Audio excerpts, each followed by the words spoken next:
नमस्कार, आप सुन रहे हैं द बॉलीवुड रेडियो और मैं हूं आपके साथ आकाश।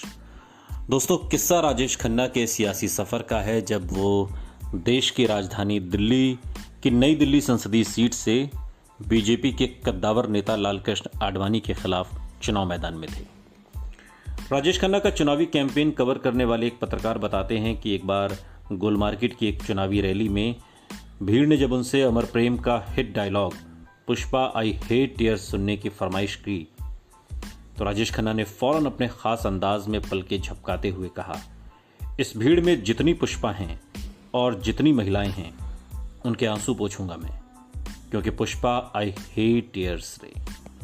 उस पल तालियों की गड़गड़ाहट से पूरी सभा गूंज उठी थी। उनके चुनावी क्षेत्र में लोगों की क्या समस्याएं थीं, चुनाव के मुख्य मुद्दे क्या थे, इन बातों की जानकारी शायद उन्हें नहीं थी, लेकिन भीड़ और तालियां बटोरने के जिस मकसद से कांग्रेस ने उन्हें चुनाव में उतारा था, वो मकसद उन्होंने बखूबी पूरा कर दिया था। प्रचार के अंतिम चरण में राजेश खन्ना के लिए प्रचार करने पत्नी डिंपल और बेटी ट्विंकल भी आ गई थी। राजेश खन्ना ने डिंपल और ट्विंकल के साथ बाकायदा एक प्रेस कॉन्फ्रेंस तक की। वहां मौजूद एक पत्रकार बताते हैं कि ऐसा लग रहा था कि डिंपल उनके कहने पर आ तो गई थीं, लेकिन पूरी प्रेस कॉन्फ्रेंस के दौरान वो काफ़ी असहज नजर आईं। उनकी मुस्कान भी फीकी सी थी, मगर ट्विंकल में अपने पिता वाली बात थी। उन्होंने कई सवालों के जवाब मुस्कुरा कर दिए और अपने पिता को जिताने के लिए लोगों से अपील भी की। पंकज बोहरा बताते हैं कि उस दौर में भी हर शाम राजेश खन्ना की महफिलें यूं ही सजती रहीं और यहाँ स्टार वाले नखरे पूरी तरह दिखाई दे जाते थे। बहुत ज़्यादा शराब पीते थे, उनकी बैठकों में उनके खास चमचे होते थे।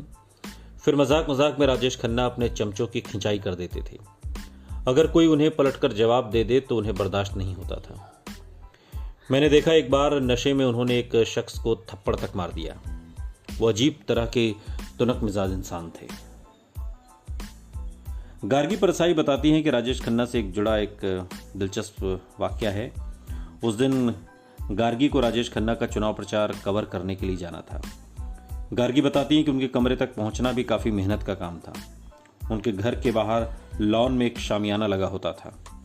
वहां से आगे एक बरामदा था जिससे होते हुए एक बड़े हॉल तक पहुंचते थे। इस बड़े हॉल को पार करके उनका कमरा था। अब उस तक राजेश खन्ना की गार्गी से अच्छी जान पहचान हो चुकी थी।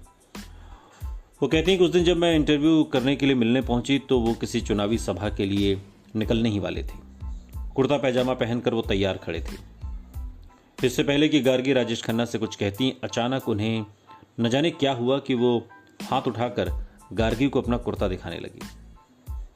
देखो, मेरा कुर्ता फट रहा है, राजेश खन्ना ने किसी बच्चे की तरह शिकायत भरे अंदाज में कहा। गार्गी ने हंसकर जवाब दिया, तो आप इसे सिलवा क्यों नहीं लेते या नया कुर्ता ले लीजिए, आपके पास तो इतने सारे लोग हैं, कोई भी ले आएगा। गार्गी बताती हैं कि न जाने क्या हुआ, ऐसा सुनकर वो अचानक खामोश हो गए। कुछ पल के लिए जैसे कहीं खो गए हों। उन्होंने कोई जवाब नहीं दिया। शायद उनके पास कोई जवाब था ही नहीं, या शायद इस पल में उन्हें अपने अकेलेपन का एहसास हुआ था। गार्गी याद करती हैं, उस पल मुझे अंदाज़ा हुआ कि इतने लोगों से घिरे होने के बावजूद वो कितने अकेले हैं और शायद अपने इस अकेलेपन को किसी के सामने स्वीकार भी नहीं करना चाहते। वो बड़ा ही मर्मस्पर्शी पल था। राजेश खन्ना बहुत बहुत अकेले महसूस हुए। सुनते रहिए द बॉलीवुड रेडियो, सुनता है सारा इंडिया।